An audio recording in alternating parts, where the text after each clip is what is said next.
Hi there, this is Jacob Nash, and in this video, we'll be briefly talking about how to find work with pumping liquids.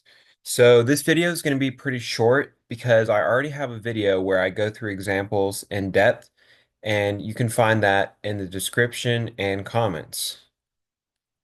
So I'm just going to be telling you the basics of how to solve problems. So basically, these steps are what I'm going to use in the next video that I highly recommend that you watch. There are multiple ways to calculate the work from pumping liquids, but this generally is the easiest way to do it. So you take the integral from top to bottom, and top is always going to be zero. You're going to label the top of the apparatus that you're pumping something from. So let's just say it's a cube. The top of the cube is going to be zero, and the bottom is going to be however long it is, or depending on if it's half full. I talk about that in the videos. So you'll see that there. But this is always going to be zero. That will depend on the question. Um, and then if you see this, it looks like PDA. This is not actually a P, it's a Greek letter, but it represents density. So density times distance times area.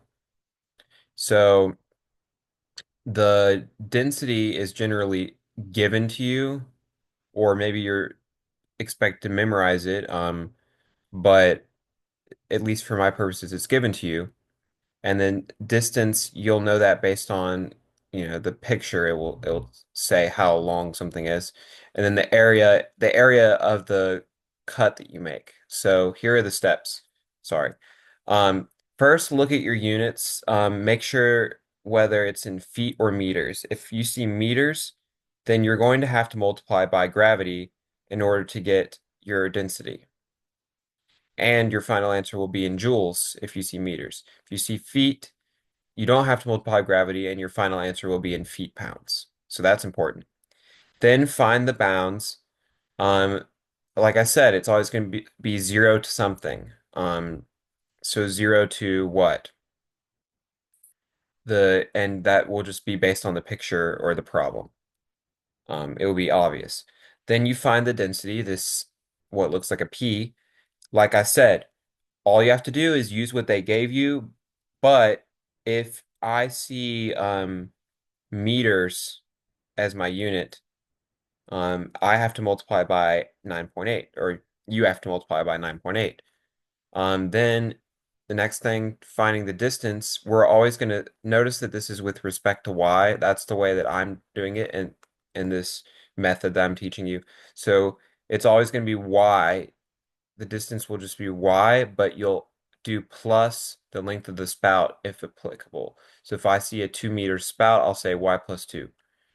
Then the area, this is probably the hardest part. A isn't really hard.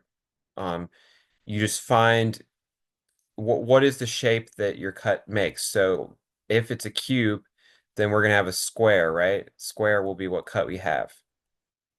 So I find the area of that, and the area that you get will be in terms of x.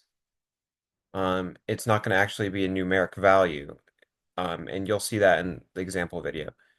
And what you have to do is, since we're integrating with respect to y, you have to change it, solve for x, make it in terms of y.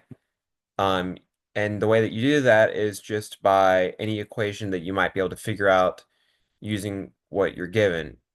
And once again, that'll make more sense once you watch that video. Then you just simply take the antiderivative and solve by plugging in your bounds. And make sure, once again, at the end, whether your answer should be in joules or feet pounds. Here is a little screenshot from that video to just show you an overview of how it is. So as you can see, there's three things you have to find. The first was just the density, and the density was 1,000, but since I see meters in the unit, I had to multiply by 9.8 to get that. Then the distance was, I said, it's always y plus the spout. The spout is 3 meters, so it's y plus 3. Then the distance, how did we get this? Well, we started out with the area of the cross section. So the cross section that I make here is a rectangle, length times width, and it ends up being 18 times 2x, and that might not make sense right now why that it's 2x, but you'll see that in the video. So like I said, it's never going to be a number. It's going to be something with x. So it ends up being 36x, but we can't plug that into here because it has to have a y in it. So we have to create an equation so that we can basically translate it. So we can do that by just having 2 points that we found.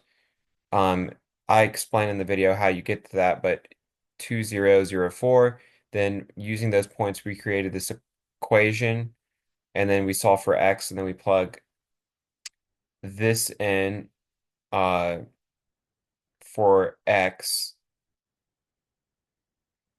um, and then you get your answer right here. That's how we got 36 over 2, 18. And so I go over that in that video. So that's it for this video. So please watch the one where I actually go through 5 examples.